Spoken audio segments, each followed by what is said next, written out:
Have you ever been in the middle of a heated argument between two friends and suddenly wondered, should I even say anything, or just stay quiet? That split second of hesitation is more revealing than you might think. It's not just about choosing sides. It's about navigating invisible power, unspoken rules, and a subtle psychological battlefield most people never notice. Imagine this: two of your closest friends are in a sharp disagreement. Voices rise, eyes lock, and everything around you seems to shrink until it's just you and them. One says something cutting, the other fires back, and in that tense silence between words, the question hits you: do I intervene, or do I remain the observer? It feels like walking a tightrope over a pit of hidden traps. What most people don't realize is that the third person in this scenario holds more influence than either of the arguing parties. Not by talking, not by forcing a solution, but by choosing exactly how they show up, or don't. Silence is a language in itself. And stepping in, even with the best intentions, can tilt the scales in ways you didn't anticipate. Let's break it down. Every argument carries an invisible current of ego and control. When two people argue, they're not just debating facts, they're asserting identity. I am right. I matter. My perspective is valid. And the third person? Suddenly, your presence can amplify one ego or diffuse both. Even leaning slightly toward one side sends a subtle psychological signal. You've become part of the power equation whether you like it or not. Here's the first mind-shifting insight: doing nothing isn't neutral. In fact, your silence is often interpreted as a judgment. People read it as support, disdain, or even a covert alliance. You might think staying quiet protects the friendship, but sometimes silence intensifies the tension, making the argument spiral further out of control.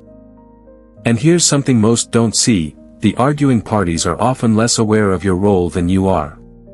Your awareness is the leverage. You can subtly shift the dynamic simply by acknowledging feelings instead of positions. I hear you is not taking sides. It's wielding emotional intelligence as a tool of influence, not interference. That small, almost invisible move can prevent the conflict from metastasizing. Consider this: what happens when you step in too early? You risk becoming the villain, the interloper, or worse, a pawn in their ego game. People unconsciously test boundaries, looking to see if the third person will side with them or be neutral. If you overstep, you could ignite defensiveness, resentment, or even betrayal. Timing and subtlety are everything. Second insight: understanding the psychology of power in threes can feel like discovering a hidden code. In a trio, the third person often carries what psychologists call the arbitrator advantage. You're not just witnessing, you're the balance point. That's why some people instinctively avoid conflict: they fear becoming the lever that tips the relationship. But avoidance is different from strategic silence. Strategic silence means you're aware of your influence and choosing exactly how to deploy it. Here's where it gets deeper. Emotional intelligence isn't about pacifying everyone or keeping the peace at all costs. It's about sensing the underlying currents: who is reacting from insecurity, who is overcompensating, and who is silently craving acknowledgement. Your intervention, if it comes, should target these invisible threads, not just the surface argument. Ask yourself, what is really driving this tension? And then, can I address that without stepping into a power struggle? Now imagine the argument is reaching a peak. Voices rise. Threats of cutting ties hang in the air. In that moment, a simple question to the group, non-confrontational, disarming, can break the cycle: can we step back and just take a breath? You're not taking sides. You're not judging. You're asserting emotional control, and subtly, you're redefining the power dynamics. The truth is, being the third person is both a responsibility and an opportunity. Every intervention, every silence, every pause is a psychological choice with consequences. And the people who master this space, the subtle art of observing, guiding, and timing, become invisible leaders in their social worlds.